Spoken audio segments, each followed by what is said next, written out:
I think from an early age, it sort of gave me a perspective on just the power that storms can have to impact our daily lives, and how that safety isn't necessarily something that everybody can take for granted.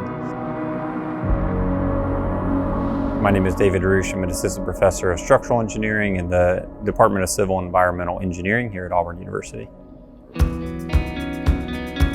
My research primarily focuses on the performance of what we call the built environment. So mostly buildings for me, low-rise buildings, those that are less than about 60 feet high or so, and their performance during extreme winds. So hurricanes, tornadoes, even extreme thunderstorms, and how buildings perform. But then on the opposite side, how do we characterize wind speeds and wind loads that are acting on those buildings as well?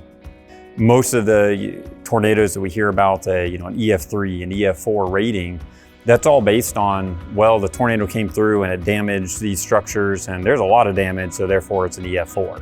For the most part, we don't have a way of reliably measuring wind speeds in tornadoes for sure, and even a lot of thunderstorms.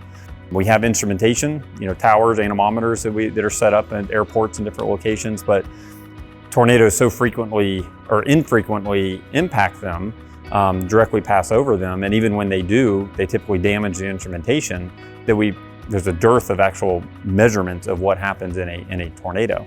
The idea behind this project is that there's ways, yes, of estimating the wind speeds, like I said, from damage, from radar, but there's also now just a wealth of media that captures tornadoes. So like we have, people now in storm chasers that are following after tornadoes with drones, and they're capturing the translation of the vortex, the rotation, the damage it's causing, all in real time. And that's all great information, but we think we can learn a lot more from that to actually directly infer, well, what are the wind speeds right at the ground level? Is it all horizontal, or what's the vertical component? How does it change?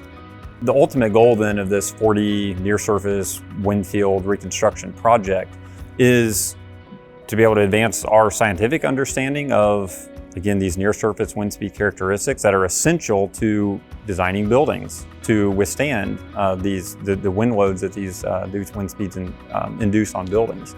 Because right now it's all based on, we see damage, catastrophic damage, and everyone assumes that, well, it must have just been this super strong act of God tornado. And we sort of eliminate the fact that, well, we could be building better. The buildings are not as strong as they should be. There's these really critical weak links in there, and our structures are just failing much sooner than they should. So we can start to kind of parse out, if you will, more of the causal factors in building damage.